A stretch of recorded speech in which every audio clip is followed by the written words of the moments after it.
Hello beautifuls, my name is Quavia and welcome to JuJu Thyme. In today's video, I want to share with you an Afro folktale and also share with you my thoughts and my reflections of what this tale means to me. When I was sitting in contemplation of this tale, it really brought into my mind the nature of the divine, which is just a reflection of the nature of ourselves. And putting that into words made me feel like a mad woman. I'm not gonna lie, expressing those connections that I was making. But I really enjoyed it and I hope you enjoy it too. But first, before I even get into all of that, let me first tell you of the tale of who is Yemoyá. I hope you enjoy it. Once there was a beautiful woman by the name of Yemaya who looked into the waters of the ocean. There she saw her own reflection and asked, "Who is that beautiful woman? I thought that I was the prettiest thing that the world had ever seen."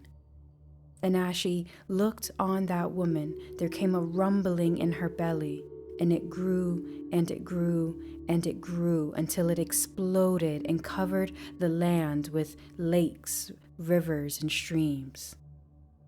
Yemaya looked into the water of the river, and there again she saw that woman and asked, "Who is that beautiful woman? I thought that I was the prettiest thing that the world had ever seen." And again, her belly grew and it grew and grew until it exploded and sprinkled the heavens with stars and a full moon.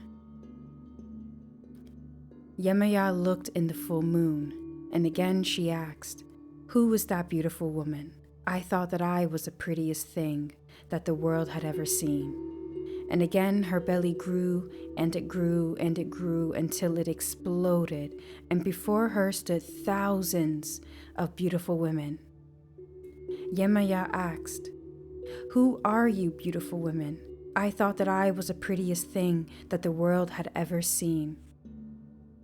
And the women looked deep into the eyes of Yemaya, and there they saw their own reflections.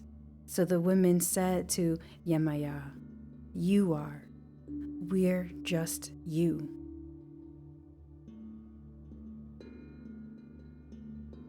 This is the type of story where you read it and more or less it makes sense. However, after time passes and you continue your studies, your philosophy studies, your alchemy studies, your metaphysical studies, etc.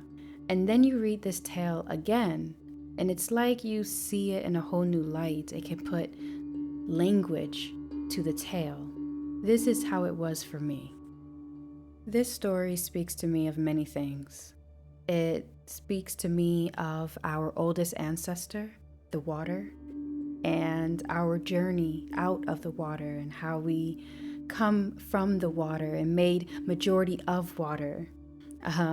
This tale also speaks to me of the reflection we share with the divine. By studying ourselves, or the micro, we are studying our reflection, the macro. However, this tale is not set from the viewpoint of the micro to the macro. It's set from the viewpoint of the macro, the all, the divine, to the micro, us, the material. Through Yemaya, we see the journey of the divine and ultimately ourselves.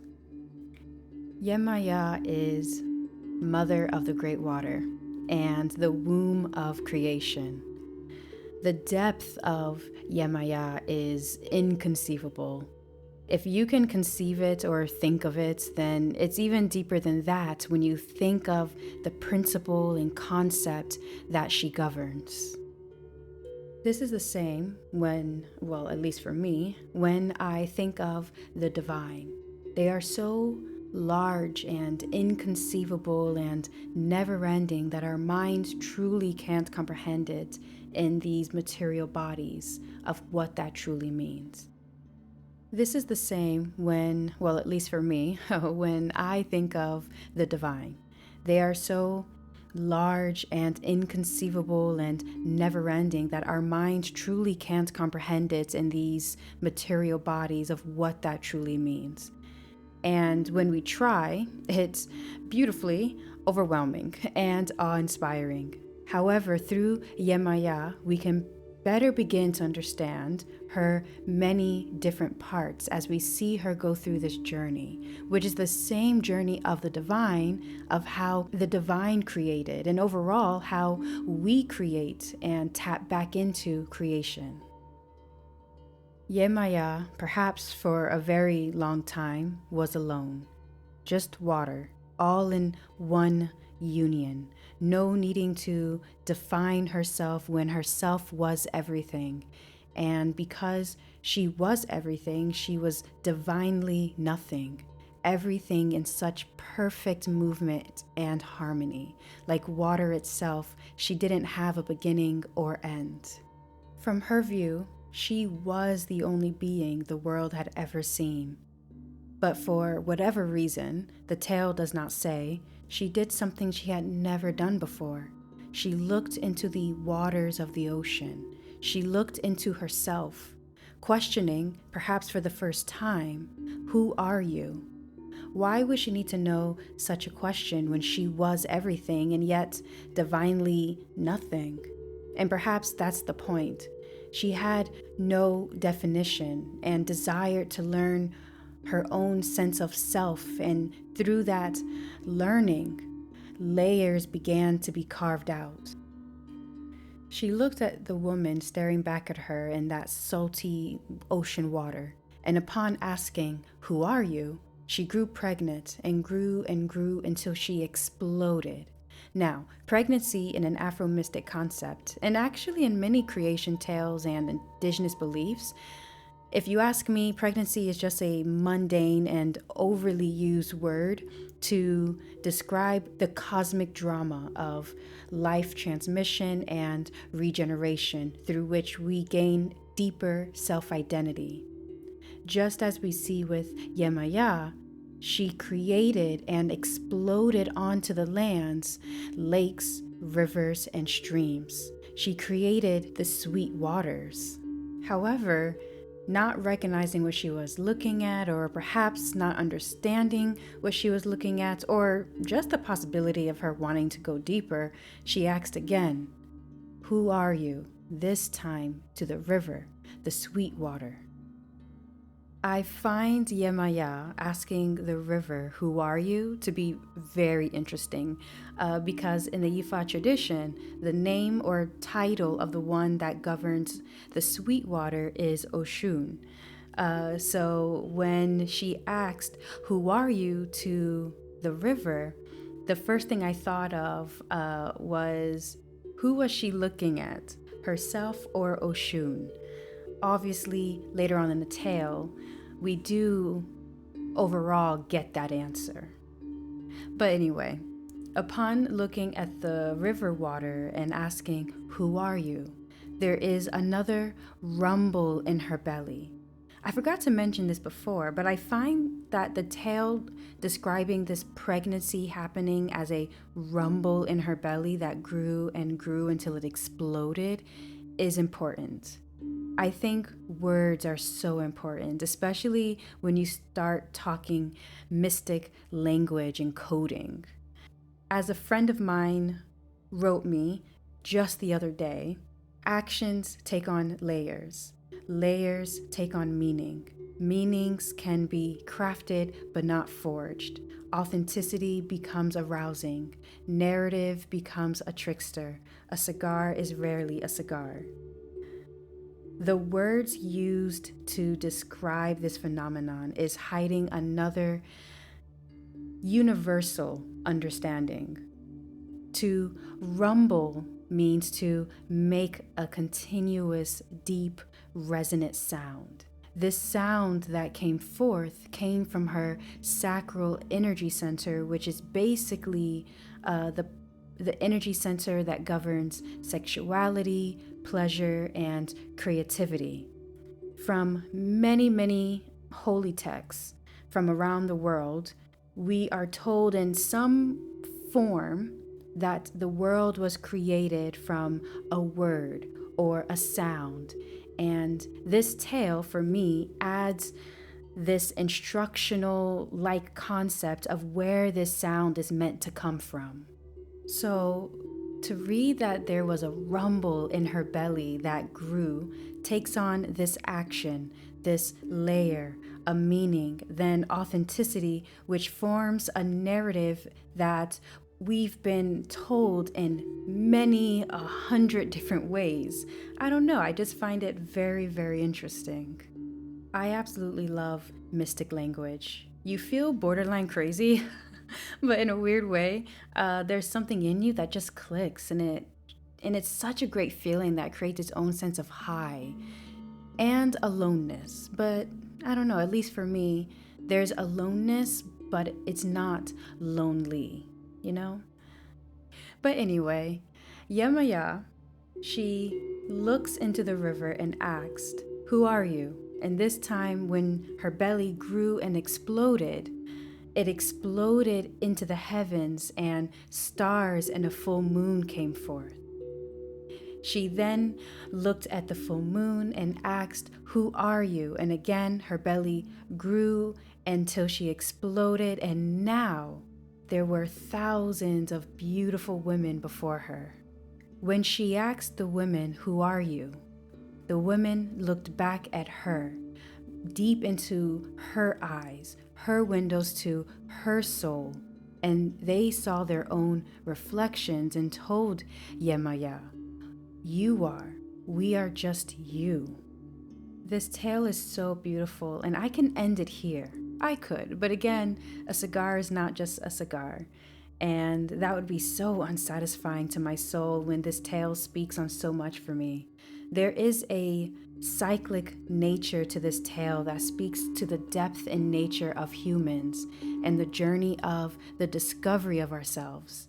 It's encoded with instruction on how to get there, on how to conduct the cosmic drama of life transmission and regeneration within ourselves. Just as the divine did, just as Yemoyá demonstrated, we have all inherited from them this desire to experience ourselves. We are told again in many holy texts and ancient indigenous knowledge that God, the divine, the all, whatever you want to call them, created us in their own image. And we see it played out in this tale of Afro wisdom. I also find this tale very interesting when I think of reality dimensions that are reflected, which our souls are patterned after. We see Yemoyá go from this wholeness of self to first dividing herself with the sweet water. And then again, when she casted herself among the heavens and divided herself into the stars and full moon. And then finally, she divides herself into earthly material, us. If you have studied Kabbalah, for example, then you are aware of the different layers of dimensions of the spiritual world and how that spiritual world dimension is also a reflection of the layers of our soul. If you have studied Congo Bantu cosmology, we see these layers discussed in the formation of Earth, which is a reflection of the Bakongo cosmogram, which is a reflection of the human experience on every one of those dimensions. And do not get me started on the different levels of spirits and beings and how they are manifested within these dimensions and how they too are reflections of the wholeness of the divine. And as women, and just those of us who bleed or who have bled, we understand, and our bodies remind us of this pattern more or less every single month. We are reminded of these dimensions and how to move and get into these dimensions. We see it still in nature in the patterns of the moon. Everything is reflecting everything and is patterned off of everything, which is a big lump of divine nothingness and oneness that is the divine. This goes so deep, but what does it all mean? Other than giving us a deeper understanding of the world and dimensions we inhabit, the Taurus in me, the earth elements in me, is looking for some ground to stand on right now. Because this is great, but what does it mean in a practical sense that we can manifest, see, and experience in our daily life? Honestly, I don't know. I don't know what it means. That question is way too big for my pay grade. But if I were to make an attempt to answer this for myself, an attempt, by the way, that doesn't most likely doesn't even scratch the surface, I would say that one, on a practicing magic level, a better understanding of energies and dimensions, pattern of the universe, and how to tap into power within yourself and these dimensions will only make your magic more effective. And two, there is this spiritual understanding that what makes humans special is that we can actually experience and physically interact with all of these quote unquote levels and dimensions, and we can be conscious and communicate with these distinctions.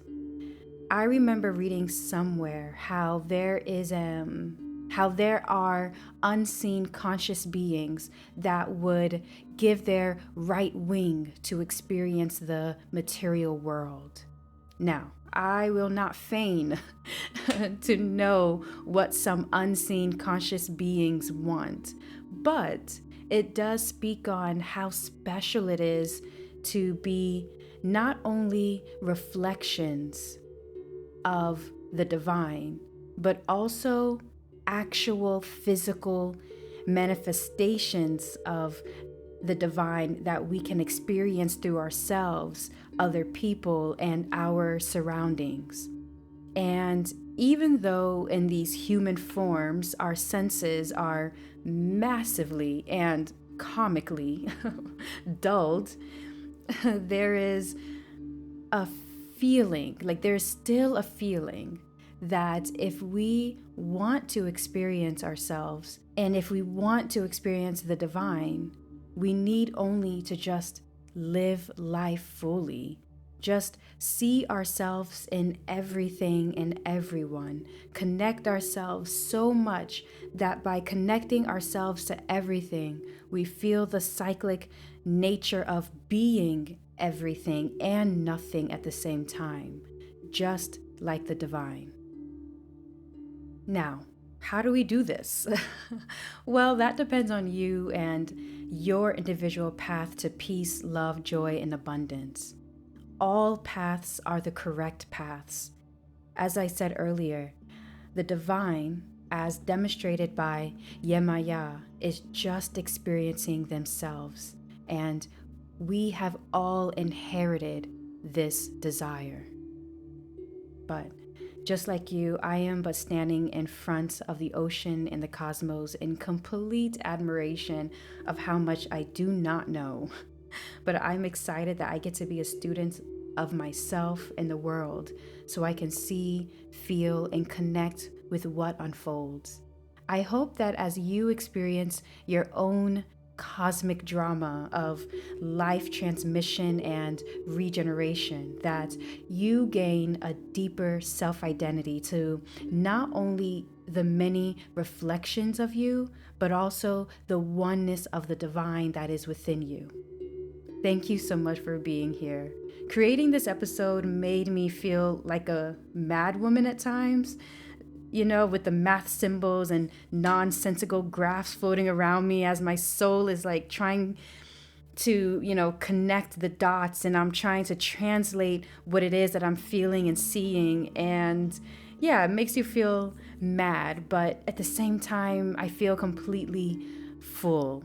So thank you so, so much for being here. Until the next one, truth and love.